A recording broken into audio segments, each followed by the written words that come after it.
ঢাকা বিশ্ববিদ্যালয় কেন্দ্রীয় ছাত্র সংসদ, ডাকসু ও হল সংসদ নির্বাচনের ষষ্ঠ দিনের মতো চলছে প্রচারণা। প্রার্থীরা শিক্ষার্থীদের কাছে নিজেদের জন্য চাচ্ছেন ভোট, দিচ্ছেন নানান প্রতিশ্রুতি। এদিকে নির্বাচনের জন্য 210টি বুথ বাড়ানোর সিদ্ধান্ত নিয়েছে নির্বাচন কমিশন। সকালে বিশ্ববিদ্যালয়ের চিফ রিটার্নিং কর্মকর্তার কার্যালয়ে এ সিদ্ধান্তের কথা জানান প্রধান নির্বাচন কমিশনার অধ্যাপক ডক্টর মোহাম্মদ জসিম উদ্দিন। সেক্ষেত্রে মোট বুথ সংখ্যা দাঁড়িয়েছে 710টিতে। তবে বুথ সংখ্যা বাড়লেও বাড়েনি ভোট কেন্দ্র। পূর্ব ঘোষিত 8টি কেন্দ্রে ভোট অনুষ্ঠিত হবে। এছাড়া 4 দিন ক্লাস পরীক্ষা বন্ধ ঘোষণা করেছে প্রশাসন।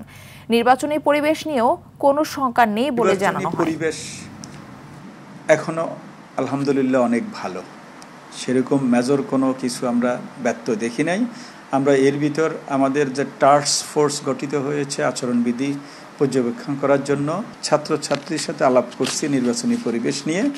সবাই বিপুল উদ্দীপনায় ভোট চাইতেছে, একে অপরের সাথে কৌশল বিনিময় করতেছে।